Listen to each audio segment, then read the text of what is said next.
TikToker fighter slapped Big Shaq in broad daylight. Crowd laughed, cameras rolled. But what looked like clout turned into cold silence. Because what the fighter didn't know was, Big Shaq once trained where flinching wasn't an option. And now the question burning louder than the slap is, why didn't the giant strike back? Before we deep dive into this interesting story, subscribe to our channel, and tell us where are you watching from. Share in the comments below. Los Angeles wasn't kind in the spring. The air tasted like exhaust fumes and impatience. And the sidewalks were painted in tension. On the corner of 7th and Central, between a boarded-up liquor store and a forgotten payday loan office, stood a modest soup kitchen. Inside there was a man, tall, broad, and quiet, wearing a faded hoodie and sweatpants. His shoulders hunched low as he stirred a vat of lentil stew, ladling warmth into paper bowls for strangers who only knew the chill of the city. No one here knew his name, and that's how he liked it. Shaquille O'Neal, Big Shaq, the Diesel, Superman to millions, had long since retired from arenas, microphones, and lights. He didn't wear chains or pose for selfies anymore. What he wore now was silence, the kind that spoke more than any post-game interview ever had. The line outside stretched long. Most days it moved slow, until the cell phones showed up. Across the street, a silver Tesla rolled to a theatrical stop. Its wrap was custom painted with graffiti font that read "Red Brush." The driver wore a mask, not the pandemic kind, but the clout-chasing kind. It was red and gold, plastic, and obnoxiously shiny. 2 GoPros blinked from his shoulders, and a third phone captured a live feed for his 3.4 million followers. He stepped into view like he was stepping into a ring. Online they called him Knox Red. Off camera, nobody really knew who he was, and that was the point. Today's experiment was called Who's Really About That Life? The premise was simple. Knox would get in people's faces, taunt, provoke, and then spin it as social commentary on inner-city tension. It wasn't activism, it was monetized provocation. And today he'd picked the wrong man. Knox surveyed the line, scanning for reactions. Eyes turned away. People weren't in the mood. Until he saw the giant. Shaq was bent over a table, wiping down a spilled tray. His hood was up, his beard gray, his presence quiet but unmistakable. If you'd ever known greatness. Knox didn't. He walked straight toward him, camera still rolling. "Yo, big man," he shouted, loud enough to pop in the mic. "What if I told you were part of the problem?" Shaq didn't flinch. He kept wiping the table. Knox stepped closer. "You're big, bro. You're intimidating folks out here. How's someone supposed to feel safe with you lurking like that?" No reply. Behind them, a volunteer paused, recognizing something in the curve of Shaq's neck. Something familiar, but she said nothing. Knox reached out, leaned in close and whispered just loud enough for the mic. "You too slow to say something, old man. Or you just used to people not calling you out." The slap came quick, not like a punch, not full force. Just sharp, loud, disrespectful. It echoed in the kitchen like thunder behind closed doors. Shaq stood still. His hands dropped to his sides. He looked Knox directly in the eyes. For 3 long seconds, there was nothing. No words, no movement, just presence. Knox stepped back, already smirking beneath his mask. "Got it all," he said, tapping the camera. "This one's gonna break the net." He turned and left without waiting for a reaction. Shaq didn't follow. The kitchen went back to quiet. For a few moments, you'd think it never happened. But the silence was different now. Like the air had shifted. Like it knew something the people didn't yet. By nightfall, the video had 3 million views. By morning, it had 10. The clip was edited fast. Dramatic zoom, slow motion, looped reaction of Shaq standing there like a statue, with captions like "When big men turn soft," and "Caught lacking, IRL." The internet, as it always does, swallowed nuance whole and spit out a punchline. Commenters laughed, debated, mocked. Why didn't he swing back? He's scared. He just old now. He lucky that wasn't me. But somewhere in the maze of online noise, a different voice emerged. A former martial arts trainer from Atlanta posted a thread. "That man's stance? That breathing pattern after the slap? He's trained. He's not shocked. He's controlling it. That's a discipline move. Old school black belt code. Y'all better look again." The tweet went viral. People started slowing the video down, watching again, frame by frame, analyzing the way Shaq's eyes narrowed, the twitch of his fingers, the way he absorbed the slap, Not because he was weak, but because he'd chosen stillness. Speculation exploded. Wait, is that Shaq? No way. He's too tall. Look at the eyes. Old footage surfaced. A side-by-side comparison of a 1990s Shaq in training, sparring lightly with a military-style instructor in a black tee. No one had ever seen it before. It was buried in a forgotten documentary short called Giants Don't Swing. The legend began to shift. Meanwhile, Shaq still said nothing. He kept working at the soup kitchen. The phones came eventually. Journalists, media reps, even TMZ. He ignored them. He wasn't interested in cleaning up a narrative he didn't ask for. Lucille O'Neill, his mother, finally released a single line to a reporter who camped outside her church. "My son learned a long time ago, you don't win by striking back. You win by standing taller than the moment." That quote made the news cycle. Knox Red, on the other hand, embraced the chaos. He sold merch with screenshots of the slap. He launched a line of t-shirts that read, "I made him flinch." Almost. He appeared on a podcast claiming he humbled a legend, and that these old heads think silence is wisdom. It's really just fear. The public started to turn. Not all at once, but slowly. Quietly. Somewhere in the noise, a retired detective named Lennox Dale watched the clip over dinner and frowned. He'd guarded Shaq once, long ago during a peace rally in New Orleans. He remembered that stare, the quiet one Shaq gave just before stepping into chaos to protect someone else. Back then it wasn't about power. It was about principle. Lennox put down his fork and said to no one in particular, "Kid has no idea what kind of storm he just slapped." Because this wasn't about pride. It was about patience. About decades of learning how not to react. About choosing when to speak, and how. And sometimes the loudest sound isn't a fist. It's silence.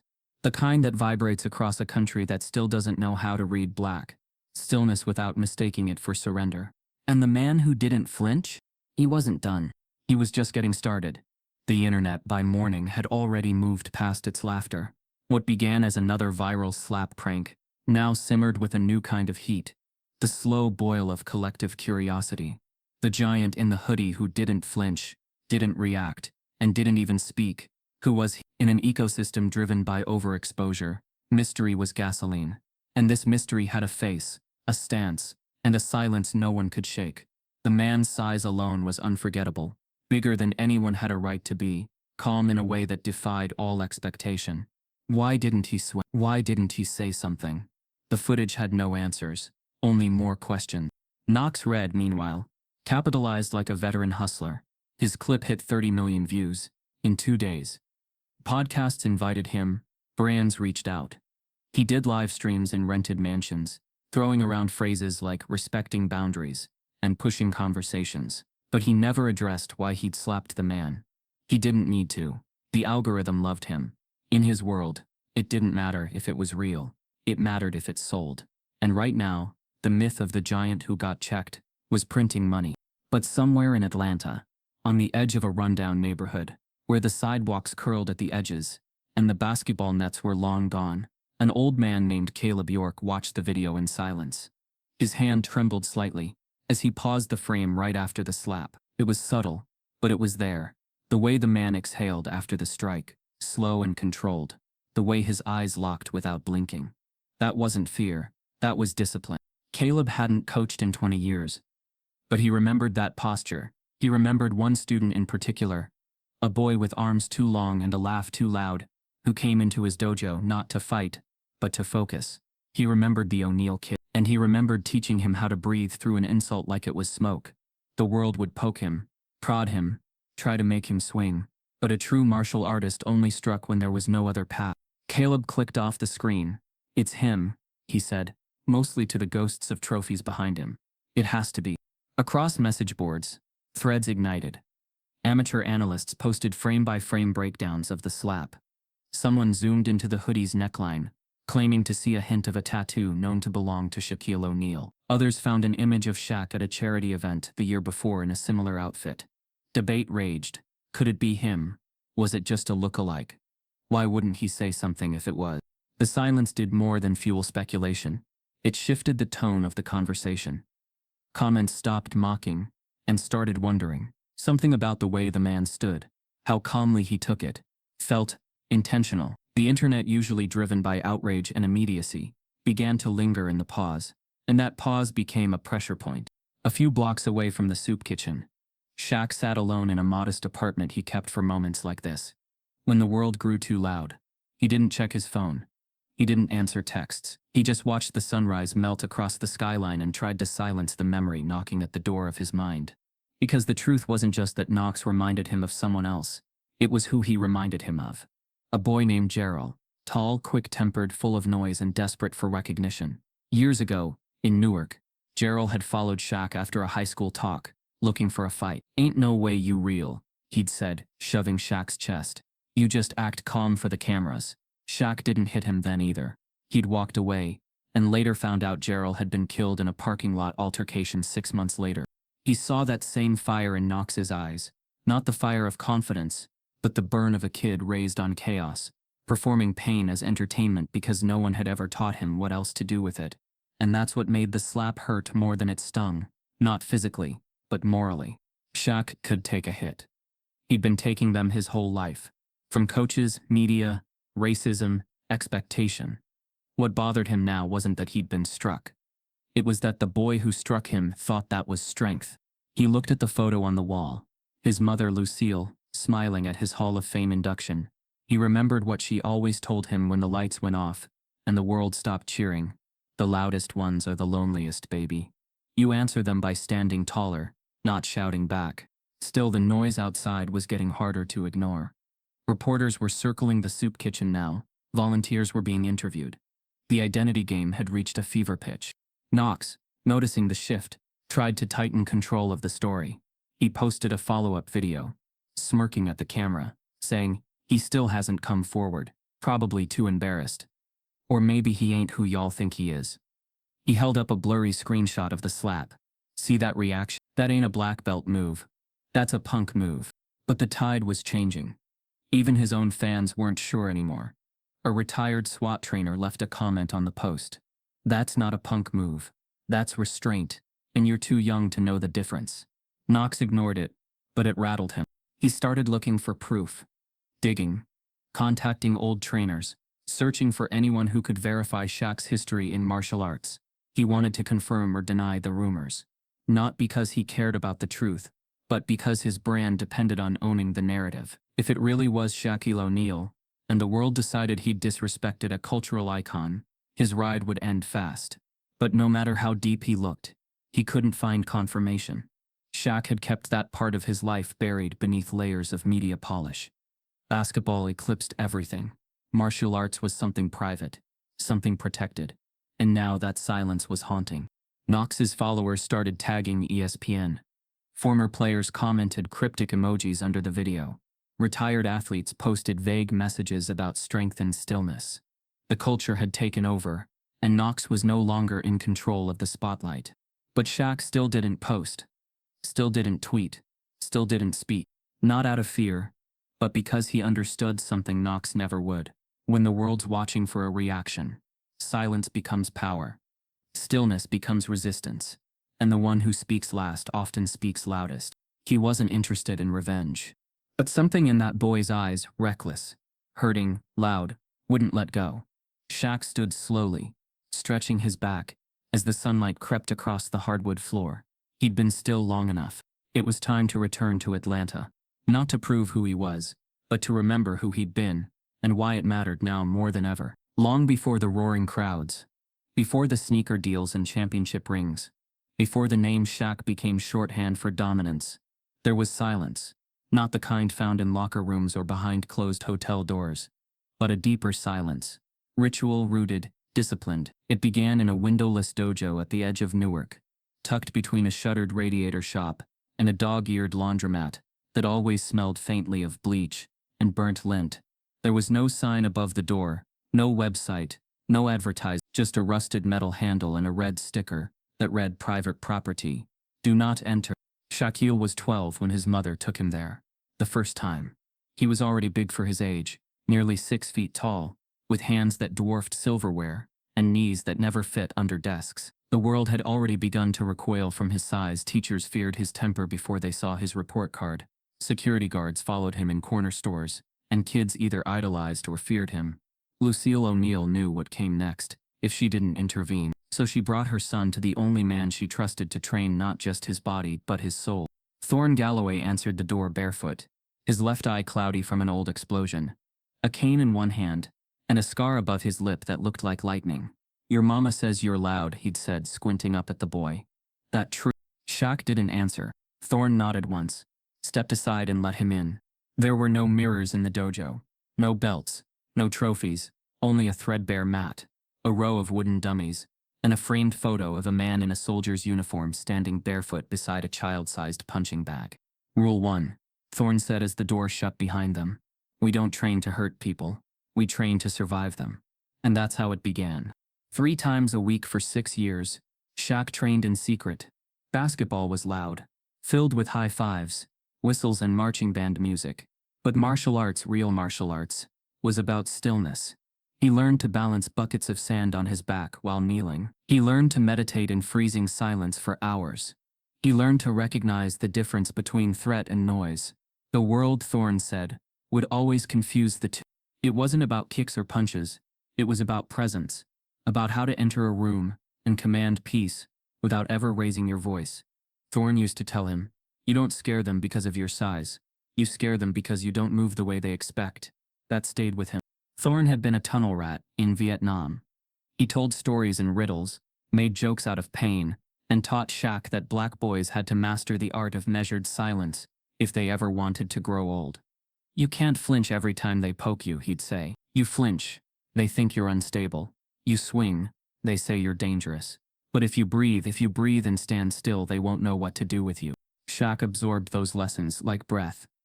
Even after he was discovered by coaches, even after scouts pulled him into training camps and television sets, he never forgot the dojo.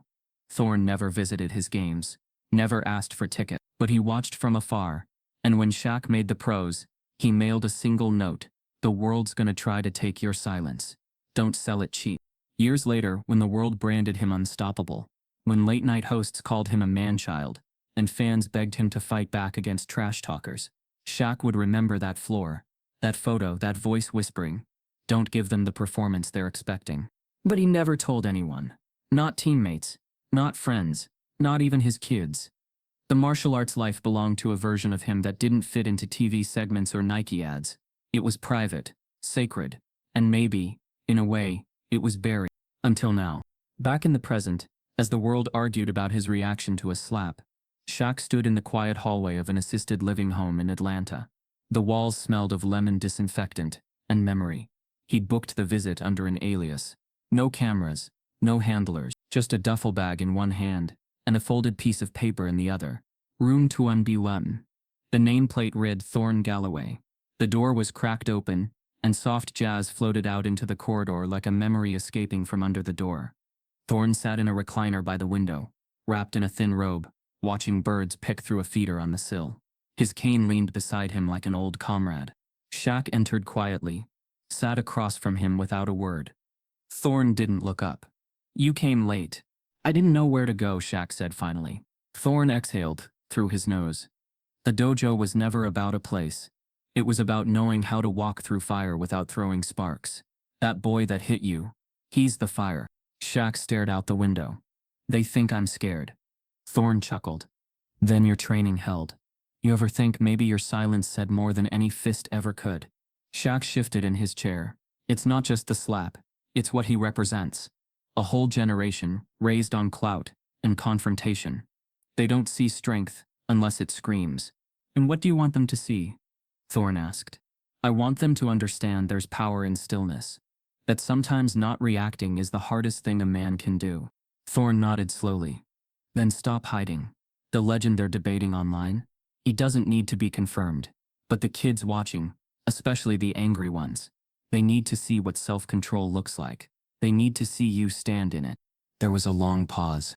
Then Shaq reached into his duffel and pulled out an old folded G, the same one he used to wear on the dojo mat.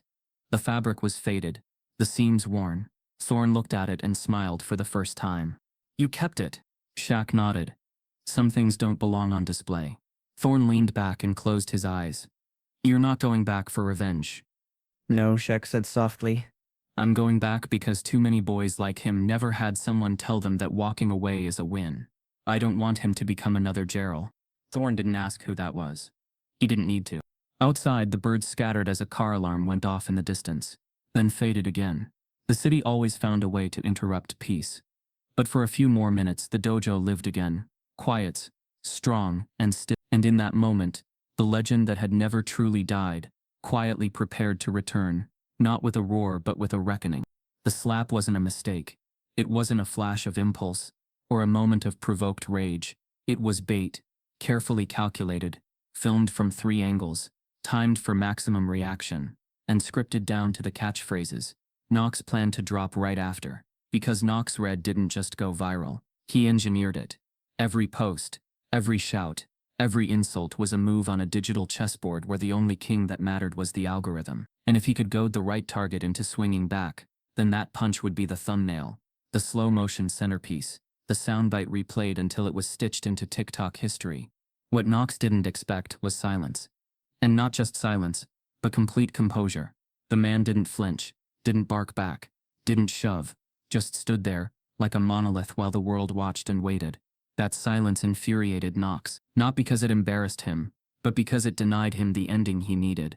Because if the man had snapped, if he'd so much as raised a hand, it would have completed the story arc of the aggressive giant. Instead, all Knox had was a slap and a stare. At first, it didn't matter. The video still blew up, the headlines still clicked, his merch sales tripled overnight. He did 2 interviews in the same day, each one carefully rehearsed. He wore the same mask he'd worn in the video. Claimed it was social commentary, said he was challenging intimidating energy in public spaces. His tone was polished but performative. It wasn't about what was real, it was about what looked real. And for a while it worked. But the internet, as always, began to shift. Not fast, not all at once, but a slow, perceptible drift. A thread here, a side-by-side photo there. Users started dissecting the footage, pointing out how the man's stance resembled martial arts posture. One Redditor posted a grainy freeze frame, and claimed they saw a Shaq tattoo.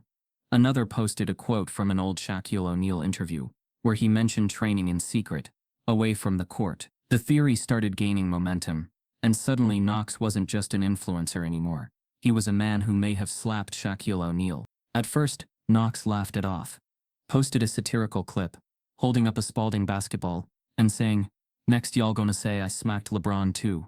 But the longer he denied it, the more people started believing it. The comments flooded in. "That's Shaq. You messed up. Why won't you say his name? This dude picked a fight with the one man who trained not to swing." The joke was dying, and a myth was rising. So Knox pivoted. He wasn't about to let the narrative run away from him. He began crafting the next arc, the comeback confrontation. He storyboarded a rematch. Not real, of course. Just another content stunt. He'd reapproach the man, this time with more respect, and claim he wanted to talk it out. But behind the scenes, the plan was to edit the footage to make the man look defensive, unstable, even dangerous. It wouldn't take much, just a manipulated twitch, a raised voice amplified in post. People saw what you showed them, and Knox had built his career on editing emotions out of context. He sent out a call through underground DMs, offering money to anyone who could find the man. He didn't believe it was really Shaq. He thought the whole internet conspiracy was just mass hysteria, fueled by nostalgia and online detectives with too much time. "Shaq don't hang out in soup kitchens," he told his team. "And if it is him, even better, that's a Netflix doc in the making." What Knox didn't realize was that in chasing spectacle, he'd awakened a network far older and deeper than his clicks could reach. Because Shaq wasn't just a celebrity, he was respected, and respect in certain circles was louder than fame. Especially among those who'd trained under old codes, the quiet men, the retired martial artists, the forgotten soldiers, the mentors who'd built strength, not on muscle, but on morals. One of those men was a retired sports psychologist named Dr. Reginald Cass, who had once helped coach Olympic boxers on emotional regulation. He'd also trained with Thorne Galloway in the 70s. When the slap clip reached his inbox, he watched it twice. Then again, then leaned back in his chair and said aloud, "That's him." He didn't mean Shaq. He meant Thorne's legacy. The technique was unmistakable. Dr. Cass didn't reach out to Knox. He reached out to a group chat, quiet, anonymous, old school. Men who'd coached, taught, or trained athletes behind the scenes for decades. They knew what they were looking at, and they knew who was under that hoodie. The word spread, not on Twitter, but through unspoken channels. Knox's name became a whisper in gyms, in community centers, in boardrooms, not out of fear, but out of concern. Concern that this boy was playing with a fire he didn't understand. Back in his high-rise apartment, Knox was busy scripting his next arc. He had a whiteboard filled with bullet points. Confrontation Part 2, frame as growth. Maybe cry, rebrand to empathy. He wasn't concerned about fallout. He'd been through worse. Doxing, backlash. He thrived in chaos. But underneath that confidence was a restlessness, a gnawing sense that this time was different. It started when one of his editors, Rico, the quiet one, quit without warning, left a note that simply read, "I watched the uncut footage. I can't be part of this anymore." Then came the calls he couldn't trace. No threats. Just voicemails. One voice, male, older, calm. "This isn't about likes anymore. You crossed into something real. Be careful what story you finish." Knox tried to laugh it off, but his grip on the narrative was slipping.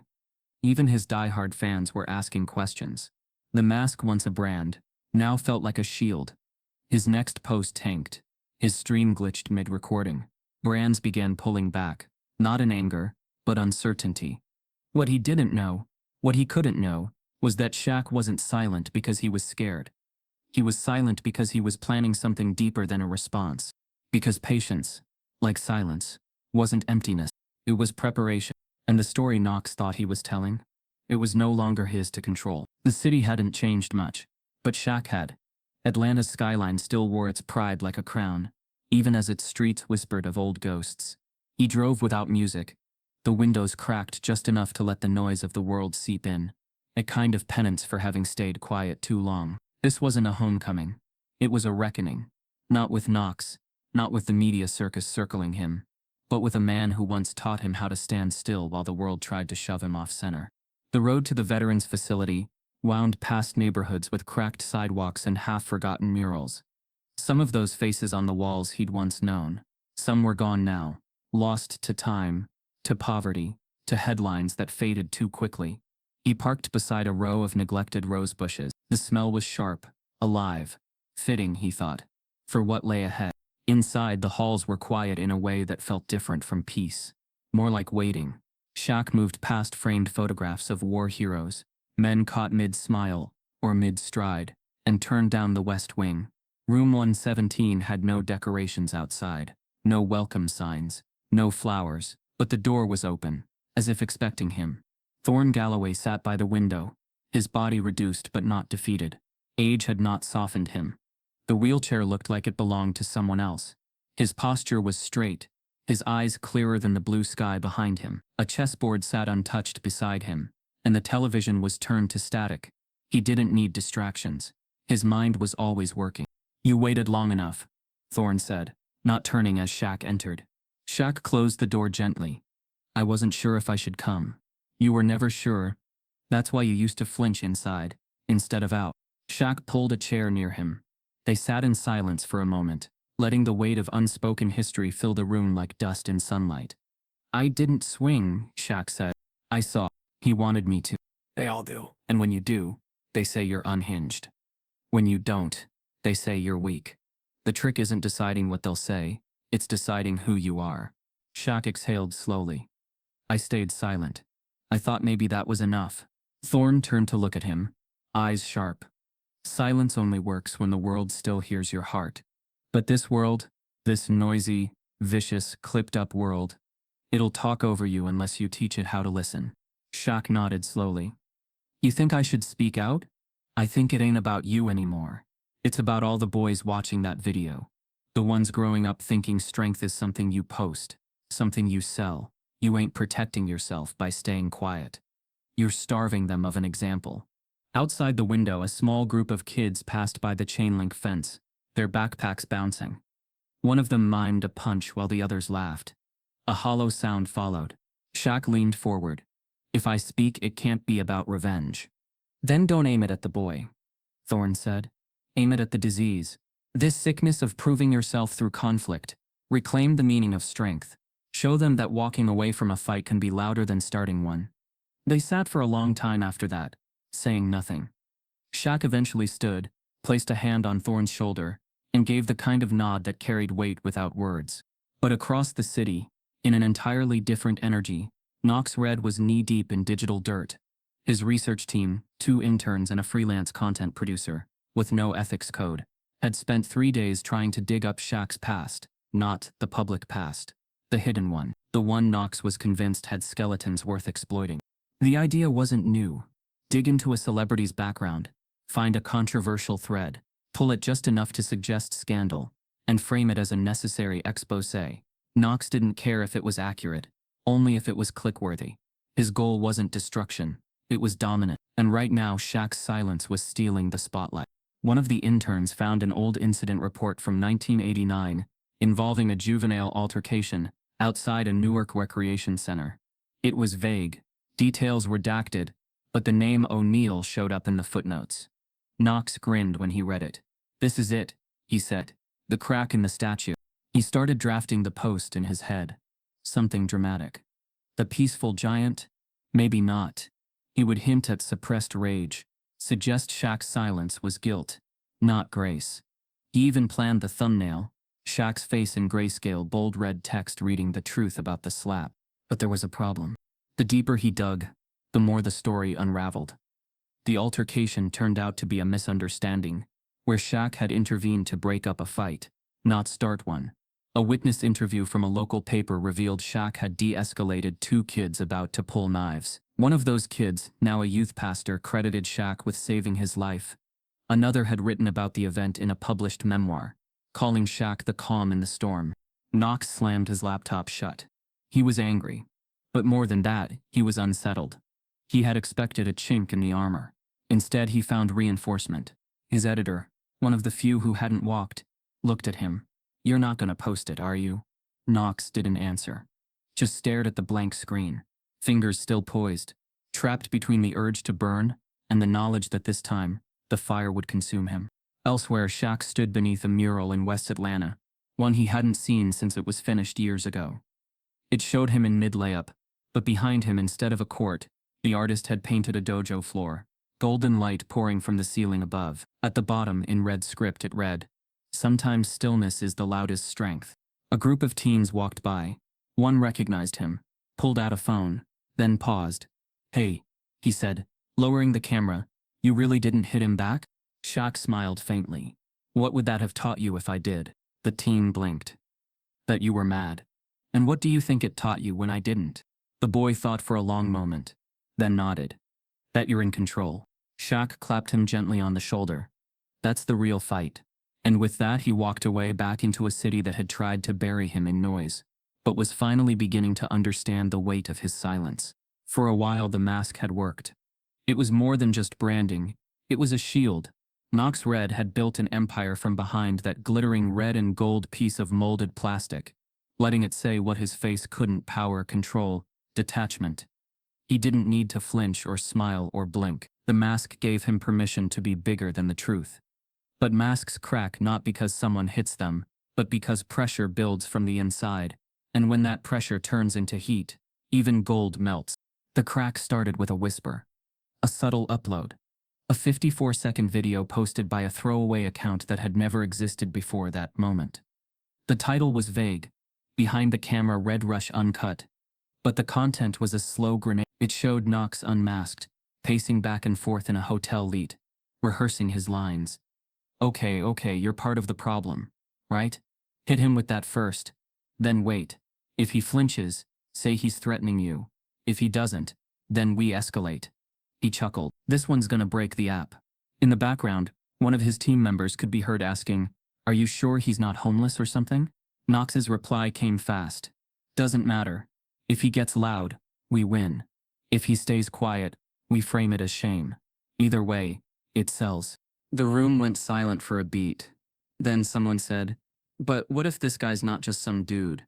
What if he's—" Cut. The clip ended there. No credits. No tags. But within 20 minutes, it had hit 300,000 views. By the first hour, 2 million. The internet, already on edge from speculation about who the slapped man was, now surged with righteous anger. This wasn't social commentary. This wasn't activism. This was humiliation theater, bait for content, pain packaged for performance. Knox's entire persona began to collapse under the weight of his own behind-the-scenes confession.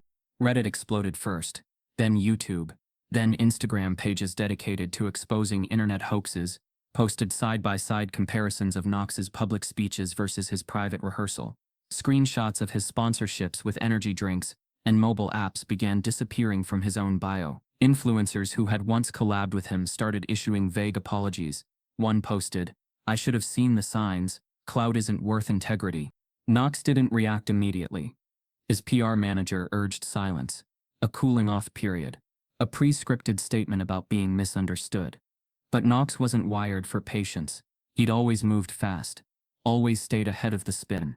And this time, he was cornered by something he couldn't meme his way out of. Truth. That night, he live-streamed.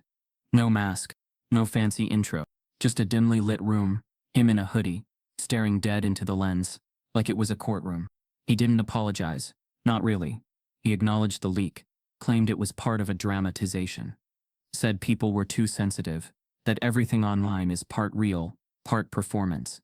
Then he pivoted, reframed it, said he was being targeted for calling out public intimidation. And finally he dropped a bomb he thought would fix it all. He issued a live challenge. I'm calling him out. That old giant. That silent man with the death stare. Let's settle it for real. Not a fight. A face-off. Streamed. Public. Let's see if he's actually who everyone thinks he is. Or if he's just another washed-up star hiding behind nostalgia. He ended the stream without taking questions. The comments poured in, but this time, the tone had changed. Dude, you staged a slap. This isn't contempt anymore. It's character.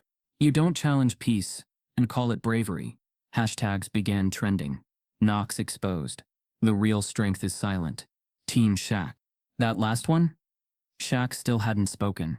And that silence burned hotter than any response. Because in the absence of rebuttal, the public did something it rarely does. They reflected. They watched the footage again, looked deeper, caught nuances they'd missed. The breathing, the posture, the restraint. They began to understand that the man who didn't flinch had chosen not to flinch, and that choice echoed louder than the slap itself. News segments picked up the story. Analysts discussed ethical content creation. Mental health advocates began speaking about exploitation and the pressures of online masculinity. Even high-profile celebrities, former athletes, civil rights leaders, and a few unexpected comedians posted videos weighing in. Most didn't name Shaq. They didn't have to. They called him the statue, the mountain, the moment that didn't move. And then came the final push. A verified sports journalist posted an anonymous source quote from a member of Shaq's inner circle. He's heard the challenge. He's not angry, but he's watching. That one sentence broke the internet in half. Because now, everyone knew that Shaq knew. And that changed everything. Knox tried to salvage momentum. Posted teasers of the venue he'd rented for the confrontation stream. A black box theater in LA, complete with lights and a mini ring in the center. He filmed himself standing in the middle of it, arms outstretched. Anytime, big man, let's talk face to face. Let's show them who really carries weight. But it came off forced, desperate. The likes dropped. The shares dipped. Comments mocked. Some accused him of spiraling. Others called him a narcissist. Even Knox's die-hard defenders began to go quiet. Because somewhere everyone could feel it. That the climax he was trying to force wasn't going to land. The drama wasn't his anymore. The momentum belonged to the man who'd said nothing, done nothing, and still turned the world toward him. And behind the scenes, Shaq was already preparing. Not for a staged event. Not for a ring. But for something deeper. A conversation. A setting. A message. He'd already spoken to Brantley Stokes, the civil rights commentator, whose podcast routinely pulled in millions of viewers. A quiet man with a sharp mind and deep roots in black mentorship work. They'd agreed on one condition. No flashy sets, no crowd, no theatrics. Just 2 chairs, a mic, and truth. Because Shaq didn't want revenge. He wanted reflection. And he knew, just as Thorne had taught him decades ago, that the best way to disarm chaos wasn't with resistance. It was with clarity. Back in his apartment, Knox stared at the empty chat on his screen. The venue was booked. The crew was waiting. But no one was talking about it anymore. Because the world was already watching the other stream. The one that hadn't even aired yet. And somewhere deep inside, Knox realized he had finally met an opponent he couldn't outshout, out-edit, or outplay. He'd struck a legend. But the legend wasn't built on muscle. It was built on message. The podcast studio was stripped down to its bones. No flashy lights. No over-designed backdrops. Just soft gray panels and 2 microphones between 2 chairs. A single camera sat locked off in the far corner, filming what. The table held nothing but 2 glasses of water and a folded set of index cards. Branley Stokes had barely glanced at. He didn't need them. Today wasn't about prepared questions. It was about present. Branley had spent his youth watching Shaquille O'Neal transcend arenas, on the court, on late-night talk shows, in classrooms where he spoke about education and growth, with more gravity than any post-game stat ever could. But today wasn't about basketball or nostalgia, or viral clips. Today was about something older, quieter, and infinitely more dangerous. Silence misunderstood. Shaq arrived early, alone, in a black crewneck, and gray jeans. No chains, no entourage, no team. He looked calm, like a man who had already made peace with what needed to be said. He shook Branley's hand firmly, met his eyes, and nodded once. It was all the confirmation Branley needed. Shaq had come not to confront, but to clarify. Knox arrived late. He entered with the same performative energy he always carried, but it had dimmed at the edges. The mask was gone now, both literally and figuratively. The videos had changed the public temperature. Where once he could rely on cheers and applause, now there was only skepticism. He wore designer streetwear too clean for the occasion, and carried a smile that didn't quite fit. He tried to shake Shaq's hand. Shaq gave him a short nod, and nothing more. The crew cued them silently. The on-air light blinked red, and the episode began. Branley's voice opened it, measured, intelligent, grounding. Today's conversation is not about violence. It's not about internet drama. It's about silence and what it can mean when the loudest voices are the most dishonest. We're here with Shaquille O'Neal and Knox Red. 2 men, 1 viral moment. Let's start with what happened. Knox jumped in before anyone could stop him. Look, I'm not here to apologize, he said. People twist that. I'm here to be honest. We live in a world where silence is used to dodge accountability, where power hides behind quiet. I wanted to expose that. I thought he was just some dude. I didn't know it was him. Shaq didn't flinch. He leaned forward, elbows on his knees, and finally spoke.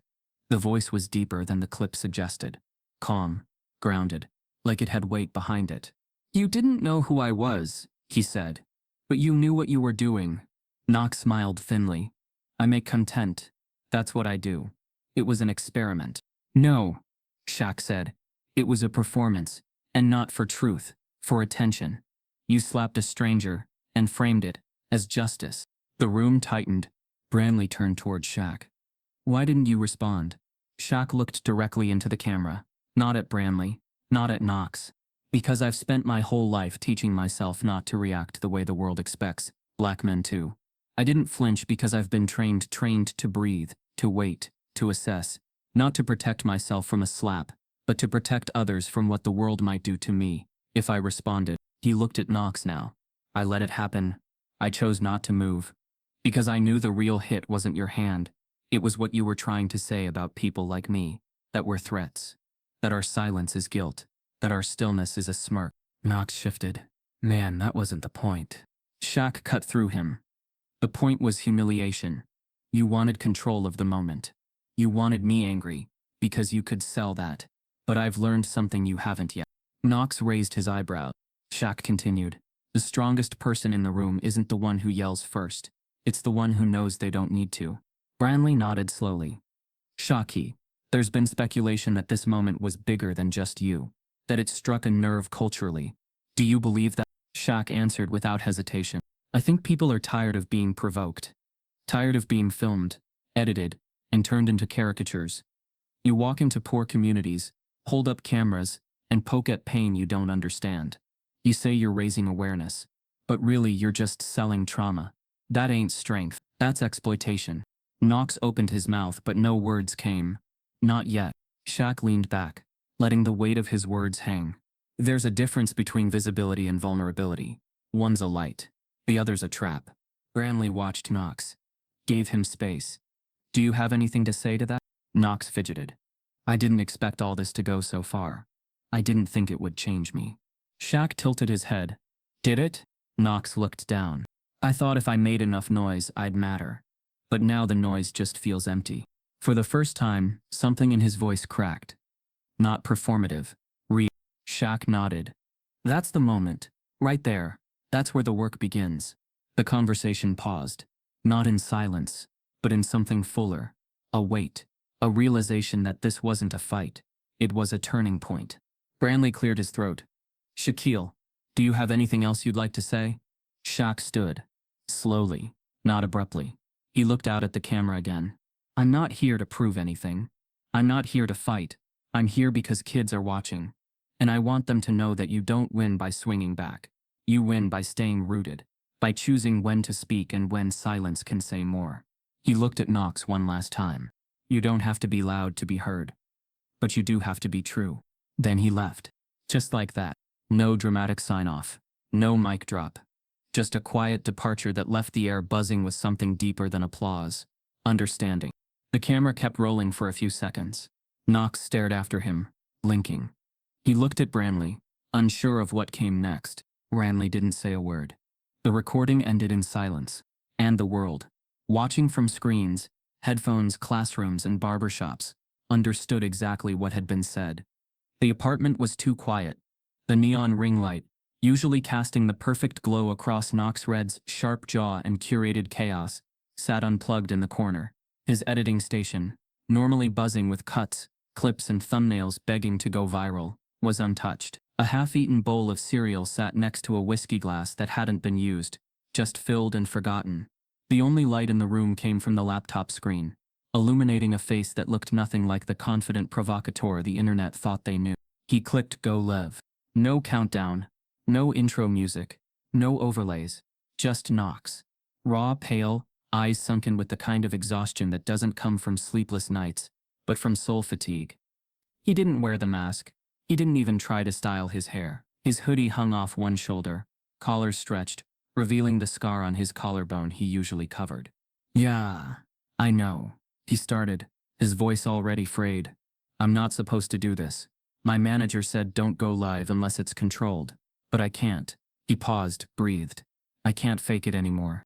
Viewers poured in by the thousands, numbers climbing like a countdown to implosion. The chat window exploded with comments. What is this? He's losing it. Is he high? Let him talk. I used to think I was smarter than the system, he said, rubbing his eyes. Thought I could play it better than anyone. Make them laugh. Make them angry. Make them watch. That was the goal, right? Keep them watching. Keep feeding the machine. Keep pushing the line. He exhaled hard, shaky, until the line disappeared. He laughed bitterly. And now I'm the villain in my own story. For the first time in his streaming career, there were no jump cuts, no sound effects, just silence between the sentences, heavy and awkward. He leaned in, closer to the camera, like confiding in a mirror. I didn't mean for it to go this far, he said. I mean, yeah, I planned the slap. I wrote the script. But I didn't know who he was. Not really. I thought he was just some big dude standing in the way of a viral hit. I didn't see a legend. I saw an opportunity. He choked a little. Blinked fast, the tears coming unannounced. I grew up in group homes. You learn quick. If you want to be seen, you gotta be loud, be funny, be reckless, be unforgettable. The world don't reward quiet kids. It forgets them.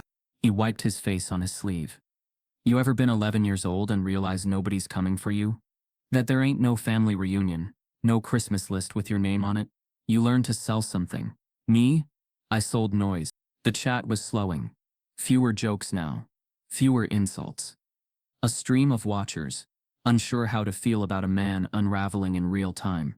I wasn't scared of him, you know? Even when the video blew up, and people started saying it was Shaq. I wasn't scared. I was angry. Angry that he didn't react, that he didn't give me the ending I wanted, that he made me look small without doing anything. He leaned back, stared at the ceiling. So I pushed harder, framed the rematch, turned it into a campaign. Call out the giant. Test the old lion. It was supposed to be poetic. And then he sat across from me, in that podcast studio, and didn't throw a punch, but every word he said cut me open. His voice cracked. He said I was trying to sell trauma, that I wore pain like it was a costume. A long pause. He was right. He turned his phone over in his hand, showing it briefly to the camera. You want to see something? I wasn't gonna share this, but he clicked into his DMs and scrolled down. The screen flashed briefly before he brought it close enough to read. A message, time-stamped from earlier that day. Lucille O'Neill. Sometimes we teach by losing. Sometimes we lose to teach. Knox looked into the lens. Eyes glassy. His mom sent me that. After everything. After I embarrassed her son on the biggest stage. After I milked it for content. She sent me, Grace. His voice dropped to a whisper. I don't know what to do with that. Someone in the chat wrote, apologize. Another you already lost. But that wasn't the mood anymore. This wasn't victory or defeat. It was collapse. Knox stood up, taking the laptop with him. He walked to the small balcony outside his apartment, turned the camera to the city. Lights, traffic, nothing unusual, just the hum of a world moving on without him. I used to think the worst thing in life was being poor, he said. Now I think it's being unforgiven. He turned the camera back on himself. I don't want another rematch. I don't want another campaign. I don't want another check. I want quiet. I want to earn quiet. The kind he carries like armor. He took a breath, stared down the lens one last time. I don't know what happens next, but I know I can't keep pretending this was all just content. It was cruelty. Polished, packaged cruelty. I see that now. The feed glitched briefly. His voice dropped low, like he was speaking to someone just outside the frame. I hope he sees this. And then mid-sentence, he reached for the trackpad, and the screen went black. No outro. No recap, just silence.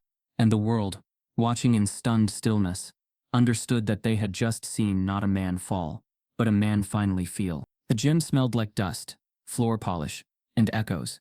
It was the kind of smell that lived in old high schools, where banners from a decade ago still clung to the rafters and bleachers creaked beneath sneakers that had seen too many miles. It was quiet, save for the sound of basketballs bouncing on the other end of the court, and the occasional whistle from Coach Ray, who had coached 3 generations, and still carried a clipboard like it was gospel. Near the front of the gym, folding chairs were set up in a horseshoe. No stage, no podium, just a semicircle of young men and women. Some in beat-up Jordans, some in slides, some in silence. Most were from the neighborhood. A few were bussed in. All of them were here because someone told them, he's coming. Shaq stood in the center of the horseshoe. No cameras, no announcement, just a man in sweats, a t-shirt that read "Humble Hurts Less," and a clipboard he didn't use. He started simply. Who here's ever wanted to punch somebody? Hands shot up. A few chuckles. One kid said, just this morning. Shaq smiled. Good, that means you're honest. But strength, it isn't in the hit. It's in the hold. It's in what you don't let go of when everything in you wants to explode. He walked slowly, his steps soft despite the size of his frame. His presence wasn't commanding, it was grounding, like he made the room feel steadier just by standing in it. I was 13 when I got jumped outside my school. 3 dudes. Bigger than me, meaner than me. I ran home crying. My mom didn't hug me. She gave me a towel and said, clean up. Then go see Thorne. Some of the older kids nodded. They'd heard the name now whispered in stories about Shaq's youth. The mythical martial arts coach. The man behind the stillness. Shaq continued. Thorne didn't teach me how to hit harder. He taught me how to not need to. He taught me to breathe, to wait, to see the fight coming and still choose the floor. He crouched slightly, leveling his gaze with the front row. Strength ain't in your fists. It's in your breath. Your decisions. Your silence. At the back of the gym, near the emergency exit, someone slipped in. Hood up. Head low. No one noticed at first. The kids didn't turn. Shaq didn't flinch. But Branley Stokes, standing quietly near the bleachers as an observer, saw him and said nothing. The man in the hoodie moved like he was trying to disappear into the air, but his presence pulsed. It was Knox. He didn't belong, not by invitation. But the door had been left open. Maybe deliberately, maybe as a test. He didn't take a seat, just leaned against the wall in the shadows, eyes locked on the man in the center of the room. There was no crew behind him, no live stream, No message to post, just a raw, flickering hope that maybe he still had time to listen. Shaq didn't address him, didn't acknowledge him. Not because he didn't care, but because he understood that transformation doesn't happen when you're spotlighted. It happens when you're left alone with truth. A kid in the front row raised a hand. How do you stop yourself? Like when your body's telling you to fight back, but your brain's not ready. Shaq nodded. First, you gotta know who you are when no one's watching. Because if your identity comes from applause, you'll perform anger just to get it back. But if it comes from peace, from purpose, then you can let the chaos pass you by. Another kid asked, "Isn't that soft?" "No," Shaq said. "It's surgical. You learn not to throw everything at everyone. You learn how to aim your energy. Not to hurt, but to build. That's harder than swinging. Trust me." He let the room breathe for a second, then added, "Soft is not speaking up. Soft is needing validation for pain you caused. Soft is bullying someone quieter than you." In the back, Knox's head dipped slightly, jaw clenched. Shaq's voice dropped lower. Real strength is when people know you can destroy something, and you choose not to. There were no chairs thrown, no dramatic tears, no monologues, just real talk, grounded and human. For an hour, Shaq answered their questions, not with rehearsed sound bites, but with lived experience. He talked about fear, about race, about the weight of being seen as a threat just for existing, about how people still cross the street when he walks by in plain clothes, about how silence is power, but also protest, that you have to know when to stand in it and when to step forward. He never mentioned the slap, never referenced Knox. He didn't need to, because the lesson wasn't about one moment. It was about all of them. Every time a young black man is told that his power is in his reaction, every time a kid is baited into becoming the stereotype the world's already written for him. As the session wrapped up, the kids started to leave in twos and threes, chatting low, some nodding respectfully. A few stayed back to thank Shaq, shaking his hand, asking if the program would continue. He promised it would. And then, with the gym almost empty, Knox finally moved. He stepped forward, not far, just to the edge of the folded chairs. His hoodie still low, hands in his pockets. He didn't speak, didn't even raise his eyes. Shaq looked at him once. No judgment, no smile, just a nod. Slow and measured. A door left open. Knox didn't take a seat. He didn't ask a question. But he didn't leave either. He stood there, still, listening. Branley watched from the bleachers and understood something that didn't need to be said aloud. Change doesn't announce itself. It slips in quiet, sits in the back, and stays. Shaq turned back toward the gym doors, walking through the echo of footsteps, banners rustling above him, like whispers from the past. There were no cameras to catch it, no hashtags to trend, just a man walking away from noise, leaving behind something stronger than a speech or a viral moment. He left behind a model, a practice, a path, and somewhere in the back of the room, someone who had once embodied exploitation now stood in the presence of transformation and didn't run from it. He stayed, and sometimes that's where strength begins. Years passed. The internet moved on, as it always does. But the story, the moment, didn't fade like the rest. It lingered. Not because of spectacle, but because of what didn't happen. Because of what wasn't said. Because one man stood still while the world struck. And in that stillness, he changed everything. It started appearing in classrooms. A media ethics professor at Northwestern used the footage in a lecture on restraint, not as a curiosity but as a cultural pivot point. A philosophy class at Howard paired the video with teachings from Marcus Aurelius. They called it the stillness doctrine. A TEDx speaker in Austin quoted it during a talk titled, "The New Masculinity, Redefining Power in Public Spaces." Over time, the slap wasn't the moment people remembered.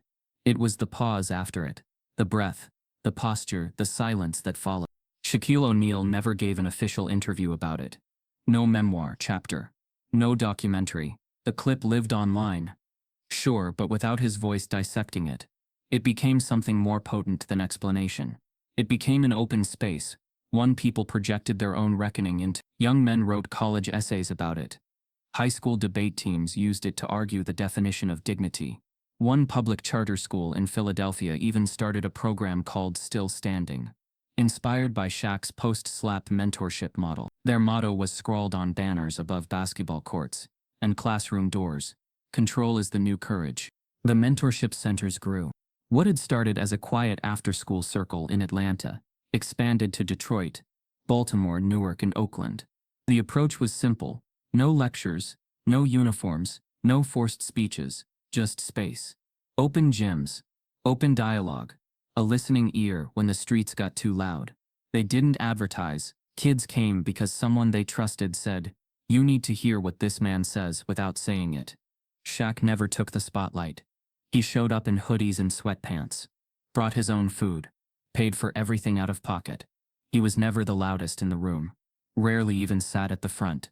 But the kids could feel his presence like gravity. They said he had a way of making silence feel like protection, not punishment. And that somehow was louder than 1,000 hashtags. As for Knox Red, he disappeared in the only way that mattered.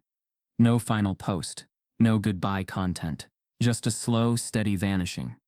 His social accounts went quiet one by one. His name dropped off trending lists. Brand partnerships ended.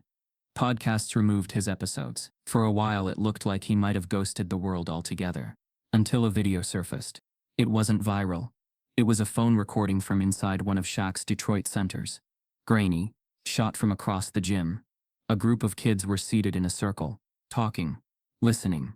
One of the mentors stood at the edge of the group, handing out notebooks, nodding slowly at what a young boy was saying.